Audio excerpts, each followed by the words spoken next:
Welcome back, everybody. It's time for our second group of the day. It's Group B of the GSL Code A. I am Wolf. Joined with me all week is Brendan Valdez. How are you feeling? I'm feeling good.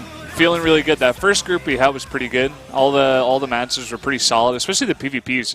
Really entertaining games, very back and forth, stuff we don't see too often as well. Yeah, Pros vs. Pros that were pretty unique, and a lot of comebacks. You know, the first Pros vs. Pros series, we had Sora come back, but then Parting was able to defeat him 2-0 there in the end to advance, along with Avenge, who took 4th place with a 4-0. But going into this one, things are a little bit different. We got a Terran, we got Turn. Yeah.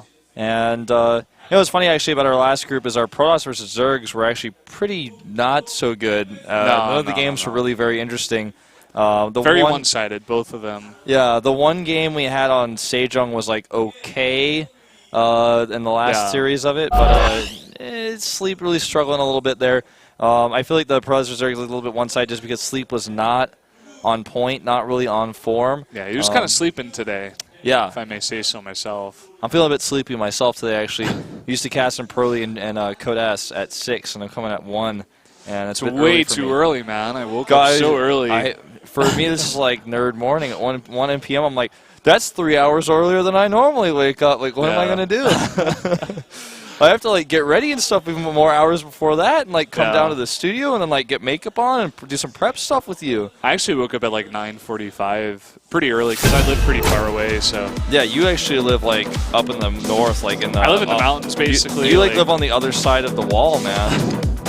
You're a wildling, dude. Pretty much. All right, so you can see Avenge, like I said before, he advanced 4-0 out of the group to Code S. And then we had, of course, Parting advancing to Code S as well there at the very last match against Sora. So, don't be confused. Avenge did not just advance simply by beating Sleep. He also beat Sora. The advantage to Code S was in the wrong spot there, but don't be confused. So, as I said, we have Turn, a Terran player in our second group today, but he will be facing Dongray-gu in the first match. But before that, we'll have MyuNgSiK versus Panic and yet another Protoss versus Protoss. I'm expecting out of these guys to see a little bit more standard PvP, but with MyuNgSiK's Phoenix style, anything could happen. Yeah, I mean, I wouldn't be surprised to see that Stargate go down. But I don't think we're going to see as dynamic of games, really, just like very straightforward probably. But, you know, we've said that before and we've been wrong. Like, they could pull out some crazy stuff. But also looking forward to that ZBT. Haven't had any of those today. Should be pretty exciting. Yeah, you're absolutely right. And we haven't had any Terrans at all, you know. Yeah. So here we go, starting things off with the Protoss versus Protoss. MyuNgSiK, the king of Phoenixes, up against Panic, probably the biggest flop we've ever had in Code S. At the very least this year. When he played in Code S, he looked so much lower than the players that were in his group, especially last season, that it was a pretty rough season. He had a tough time. I do like the hair, though. Yeah, pretty good. He looks much better this way. He's straightened it. MyuNgSiK, on the other hand, he was going full Caleris. Now he's looking like a little bit more... yeah, this is pretty standard style for MyuNgSiK. I mean, like, he always looks this way. I'm trying to compare him to somebody, but I don't know. He likes, like, if Goldilocks from Goldilocks and the Three Little Bears had a brother, that's what he looks like right now.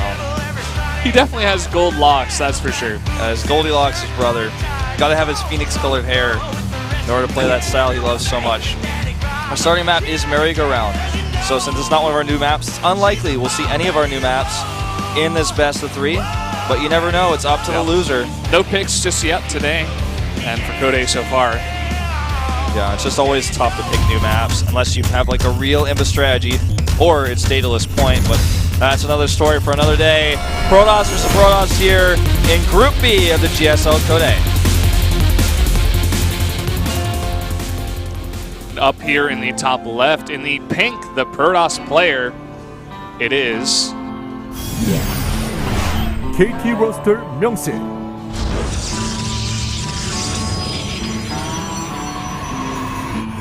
Calling him MyuNgSiK because his play was sick in one of the qualifiers, I think for IEM a while back. Over here at the top right in teal. StarTale Panic. Yeah. Don't panic by the flickering. It's just panic. Now, this guy's a former teammate of Avenge. who has moved on to generic Green Wings, who did advance earlier. I'm sure that he would love to go and join his former teammate if he can get out of this group. Yeah, gonna be, I think, a little bit hard for him. Three pretty strong players comparatively. No, I completely agree. He said he couldn't come because of work to the earlier broadcast. Yeah. And then I didn't see the bottom. I think he was saying that he's happy that Ikkun was here casting. He said Ikke, and I think that's like a shortened version of Ikkun Kestel. But yeah. That's Ikkun is our central caster, like our MC for Code A, and so used to be a comedian actually. Switched into full-time StarCraft broadcasting. A lover of all games. Was he a gag man? Yes. Okay. Exactly. I guess you would call that a comedian. I think it's the best way to describe that. Someone who's Korean has like, they think they have a better way. I'd actually be curious about that because it's kind of hard to describe that. So you can see that MyuNgSiK actually comes from a seed, whereas Panic defeated though Junkyu. I think that's Dark, and I couldn't see the other person. No, Dark is also seeded if I'm not mistaken, so I don't think that's correct. I don't know who that. I'm bad with Korean names sometimes, but yeah, Korean names are hard. Besides MyuNgSiK, that's actually his name. Yeah, that's really easy. Sometimes like JYP or Younghwa, I'm like, okay, I got this. We have mirror builds here, by the way. Double gates for both, and they're both about to scout each other out at the exact same time as well. It's the double-double, man. Yeah, it's real. Stalker comes out versus Mothership Core. So MyuNgSiK wants to have the early presence on ground, whereas Panic would rather have that Mothership Core out faster to build the energy and possibly to do an aerial scout. A slight variation here.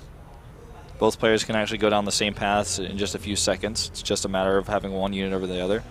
I personally like the Mothership Core, just simply because building that energy is so important in this matchup, especially in the early game. If you want to get over there and scout, kill some probes, recall, you know, have some double Nexus cannon if he's doing some sort of timing attack, 3 gates. There's a Twilight Council going down, and that Stalker has done all it can accomplish for now, clearing up any probe scouts while he goes to join the Mothership Core. Actually, no, he's going to stay on the ramp. There's a probe over here looking a little bit suspicious. Just running back and forth, and you know what they do whenever they're running back and forth. They usually do something sneaky. You see a 3rd gate drop down here for Panic, actually. He's going up to 3 gates now. Could see some very, very fast pressure, actually, out of this. And this probe is going to make that pylon. Here we go. Here we go, indeed. Blink has started for MyuNgSiK, but the gates are up. They're running his chrono boosting warp gauge. This is that 3 gateway pressure I was talking about. This is that extra energy having on that Mothership Core that's so important, so helpful in this situation. The Stalker that he had at the top of the ramp to deny scouting hasn't really helped him so much. We'll see. Pylon on the low ground here. This is looking old school right now. Mothership Core for vision. Could actually time warp this if he had any additional Stalkers to fight with. Some fairly poor targeting there, actually, by Panic, and now he's going to end up losing a lot here. I think he's overcommitted just a bit. Oh, keep that Mothership Core away! Oh, man. Oh, wow. Just keeps it alive just out of the lack of units that MyuNgSiK has at this moment. The Blink is on the way, but it's not ready just yet. Need to stay out of that Mothership Core range. That was a great pickoff there by MyuNgSiK, but on the other hand, Panic needs to make sure he stays out of that range until the cannon is expired. He's not going to have enough for a second one, as I said before, because he actually got that Nexus cannon a little bit late. He preferred to get the earlier Stalker. Probes have been pulled, about 4 of them. Yeah, that was good targeting there by MyuNgSiK on the weakened Stalkers. And the probes fighting in the back, they're doing a very nice job. As long as he can get some of those weakened Stalkers down, MyuNgSiK, he will be in a pretty good spot after this in the next one, but he's got to pull some more probes. Nice targeting onto these Stalkers out of Panic, and he warps in a couple more. It's looking like he's getting that advantage. Looks like he certainly will. He's killed so many probes here. Now he just needs to target down the Stalkers. He's got so many warp-ins here. Blink is usually not going to be the answer here. I don't even know. He may have canceled it, in fact. We don't have the production tab open. It's definitely not being used right now. No, it's out, actually, but it's not really going to be too useful in this case anymore. He's down to so few probes that it's going to be hard for him to actually, afford any units. Mothership Core is going to go down before he gets another cannon up. And now he's just really warping in Zealots because he's not only lost so many probes, he's lost so much mining time. He doesn't have the gas he needs to warp in any more Stalkers. The Stalkers are more expensive than Zealots and minerals anyways. GG. Quick game there. Quick PvP. Panic takes it. Very aggressive. hits before that blink can even come out. Doesn't even give MyuNgSiK any time. That was a blind build, but the blink and the late Mothership core there really hurting them. I mean, I've been talking about this late Mothership core quite a bit. It's not the most significant thing by any means, but it definitely hurt him there. He could have gotten that second cannon off, I think, actually, with his Mothership core the last second there if he had put that out first. Something I know about MyuNgSiK, we was talking about this when we cast him here at the GSL, is he loves to chew gum while he plays. He does this from early from time to time as well. I think like every time he loses, he actually gets like a new piece of gum out of the out of the stick. It's like a mental thing. It's like he just uses it to calm himself down and just be like, okay, next game, let's see, I got to win 2 in a row now. He's got to keep himself refreshed. Yeah. Well, I'm sure it's Hot 6 flavored, that's for sure. King Stage on the Station is the map. And we've seen a lot of losing Protosses pick this map in PvPs today. In fact, I think every single time it's been the second map chosen. Yep. So Protoss players who lose to cheese or lose to early rushes or at least get a disadvantage from that are really favoring picking this larger map, playing the late game. Did work out for, who was it? Sora. Sora, that's right. Did work out for Sora the first time, but the second time it did not. Yep, that's true. Well, MyuNgSiK needs a win here. He wants to avoid going to that loser's match. One more win here for Panic would put him into the winner's match. GSL Code A.